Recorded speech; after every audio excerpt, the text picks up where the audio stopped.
I'll give you that. Ryan, I'm going to give you this. All right, guys, thanks a lot for having me out tonight. Thanks for the great introduction. Really looking forward to speaking to everybody, give you some tips on hiring a contractor. It's not as daunting as a lot of people think, especially for people who have never done it before. So hopefully I can lend some insight into assisting with that. So we're going to start back to basics. The skilled trades required for an income property. We'll go from the top down: electrician, plumber, framer, drywall, paint, tile setter, trim carpenter, stonemason, siding, roofer, landscaper.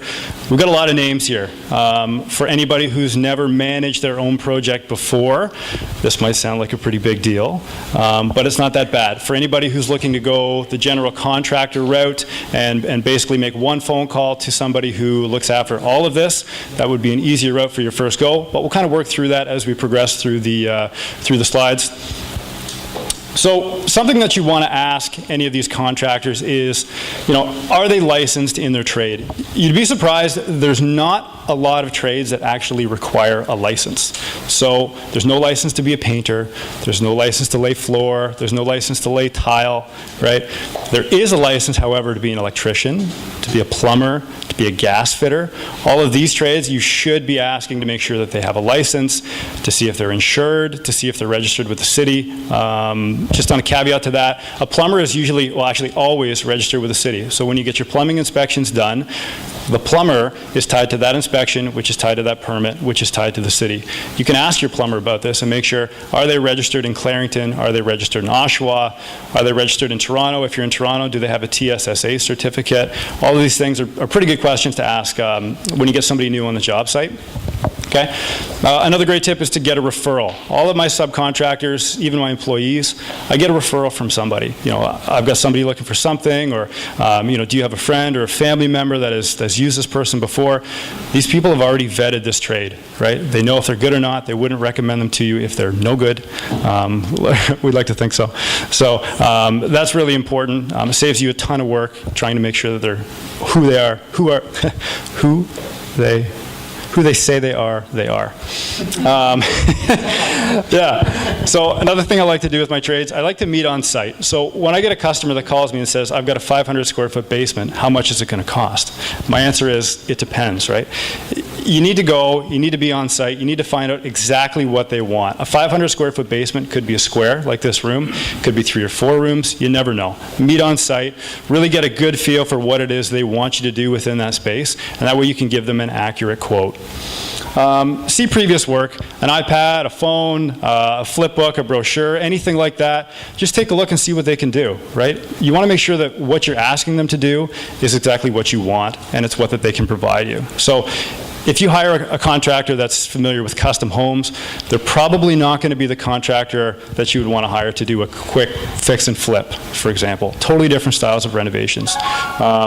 Ask for a written estimate. So once you find that contractor that you like, right, you've seen their photos, you've checked their work, you've met with them, they're the right personality type for you, right, you want to get a quote. Right? Ask them to write it down. What will you do for me? How much will this cost? Right? What kind of timelines are we looking at? What happens for a contingency plan if we go over budget or over time? Now, what I like to do for my clients, and what I recommend you ask your potential contractors, is I don't really do a contingency plan written down, per se. I like to just work with them on a one-on-one basis. Keep it casual, keep it informal, right? Every week, every Thursday, every Friday, I'll call them to the property, or call them on the phone, I'll send them an email, and I'll tell them what's happened this week, right? If we're on track, if we're on budget, everything's good. If we're not, I'll tell them why, right? And I'll tell them this will extend the timeline, this will shorten the timeline, we can save some money on budget, we might go over here, but we can save costs somewhere else. Keep it conversational, right? It doesn't need to be, big legal documents and super formal. It's really simple. Just talking one-on-one with your contractor makes all the difference in the world. Get a second or third opinion. That's really important too. Once you've done it a number of times, you may not have to go this route, but especially if you're starting off, get a couple opinions. The first guy may have missed something that the next guy didn't see, or the first quote might be way cheaper than the next guy, but the quotes aren't matching. Get a couple opinions, sort of see where it takes you.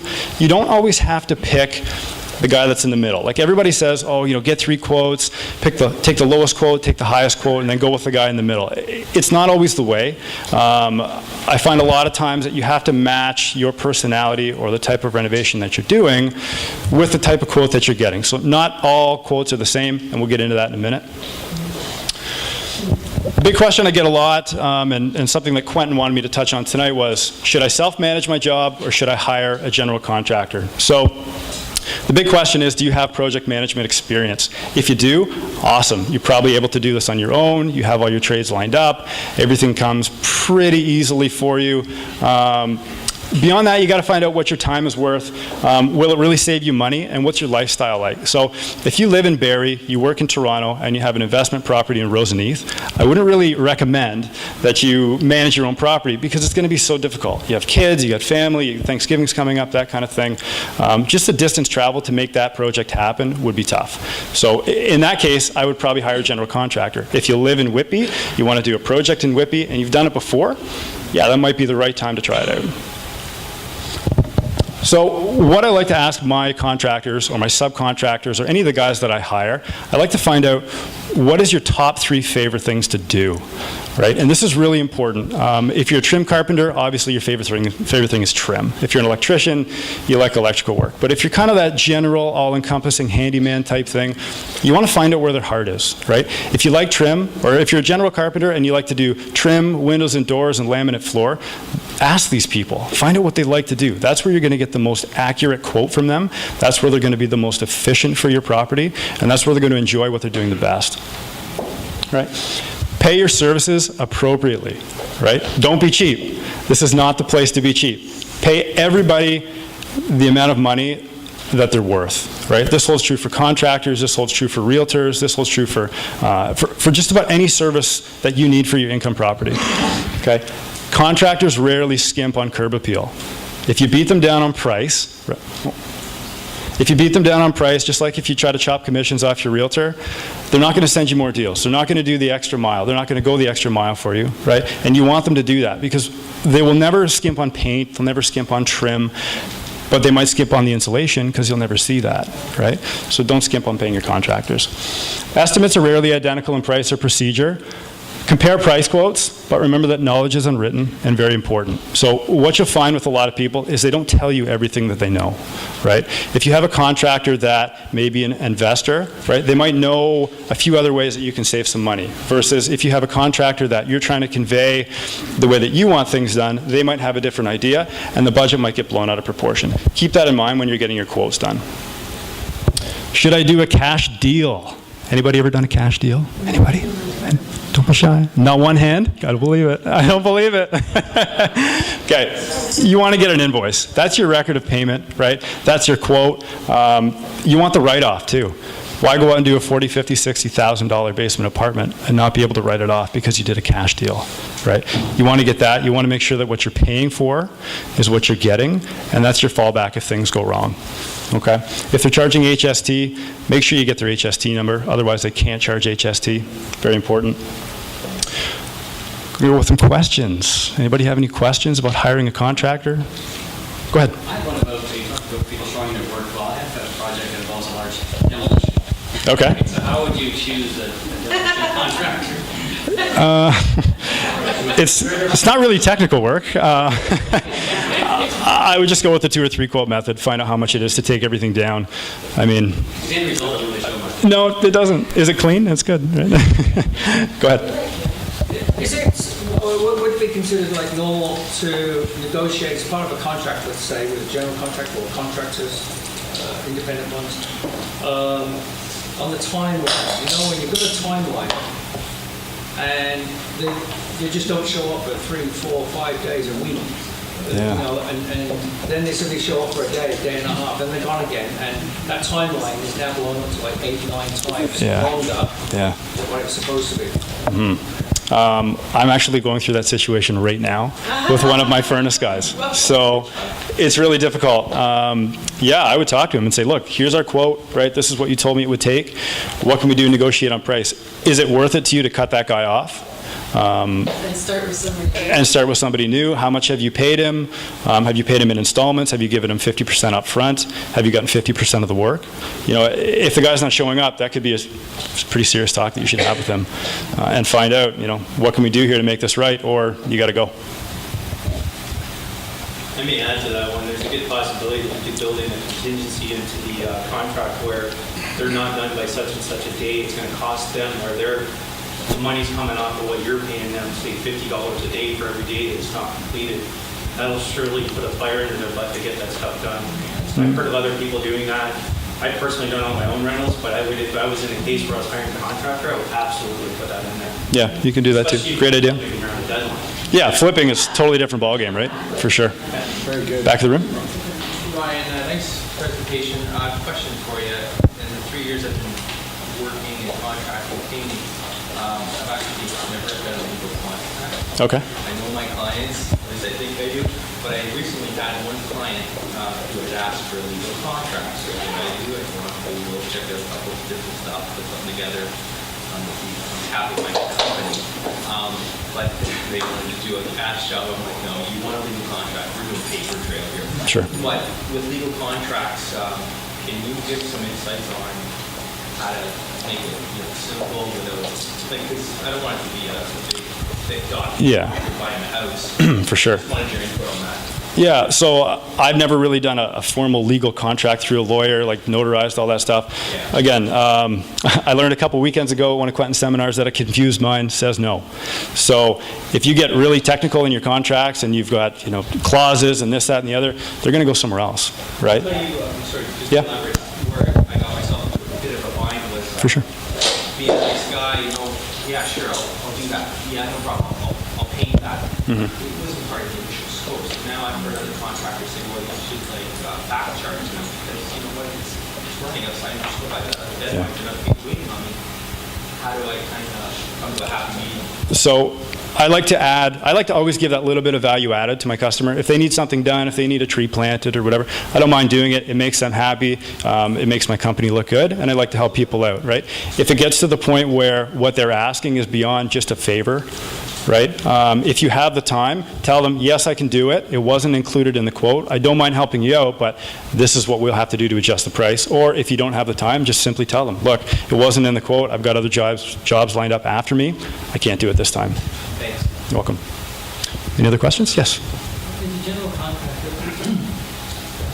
the gentleman over there said, right into the contract, customer, it's not completed by a certain date. There's a penalty. $100 a day comes off the price. As a contractor, would you accept terms like that?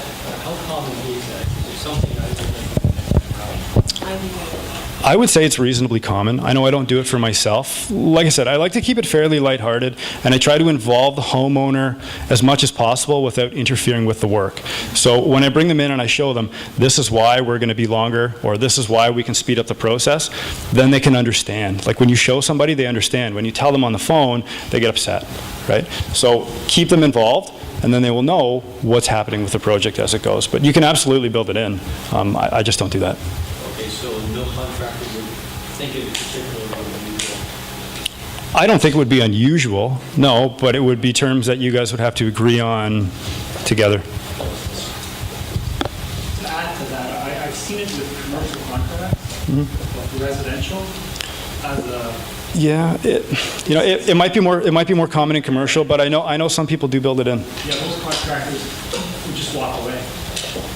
That's what They walk away. Non-contractor, something I'd like to do, Yeah. someone didn't walk away from it. Without that clause, they walk away anyhow. That's right. That's right. Sean? Yeah, just add to those questions. In my experience, what I've done is I'll actually build it into the contract that if they complete the work by such and such time, if it meets the overall quality standard, I'll actually add in a bonus structure. So what this does is the contractor knows that they're going to get paid either way, but if he completes on time, then there's a bonus in it. So that motivates them to get the job done. That's a good idea. Great tip. And Great tip. for this gentleman, if you're looking for general contracts, very general, but still legal documents. What I personally used is a website called lawdepot.ca. It's a Canadian website, and it's a great place where you can get some very general contracts. Can you say that again? Sorry. Lawdepot.ca. Very good. It does require a bit Lawdepot.ca. yeah, it's like a $5 or $10 subscription, but you can generally find contracts on Google just by doing a Google search. But if Excellent. you're looking for something like very legal, lawdepot.ca is something I personally use. Great. Typically, often, percentage of the contract. If you're on the side of the job, like let's say it's a $5,000 job, support, you can use a percentage of the 10% what I've used for my jobs in the past. And I find that works. Just with any legal contract, if you ever take anything from online, always have it reviewed by like a lawyer, right? Just to go over it to make sure, or before you use anything, right? It's always important to do that. Yeah. When you have a monetary incentive or penalties, wouldn't the contractors then become corners? I guess that's a possibility. Again, I don't incentivize or penalize in my contract, so that might be a better question for Sean, but yeah, there would be a possibility for that for sure. Any other questions? Sarah? I've never hired a general contractor before, but if somebody hires you as a general contractor, are you working at the job full-time, or are you just coordinating all of the pieces and are kind of behind the scenes? Like, how does that typically play out if you're doing like a flip situation? So it would be a little bit of both. I know for myself, I'm on site a lot, and I make sure that what I want to see done gets done, right? I know there's a lot of GCs out there that won't necessarily be there. They will just send the electrician and send the plumber and then hopefully at the end send somebody in to clean up the mess if that happened. But I know for me, I'm on site. I prefer to see that in a GC to make sure that they do know what's going on, because you're hiring them to look after the property in your best interest. You better hope that they're there. So a general contractor could have multiple projects on at the same time. Like, they're not Yeah. exclusively hired by you. For sure. And I would say it's probably pretty common for them to have multiples going at the same time, but that doesn't mean they can't be on site. They're not there spending any effort No. all the time. Like, they're just Yep. Yeah. All right. Getting materials, making sure that the materials are there, and all that other stuff to coordinate, do the flow management. That's right. That's Making good. sure you have the right person in at the right time, and then coming out, and then the next person coming in. Yeah, for sure. Okay. Excellent. Great. Thanks, guys. If anybody has any questions, that's how you get a hold of me. Durham REI, real estate investors focused on the Durham region. We network, educate, and support each other. Come out to a meeting by visiting durhamrei.ca.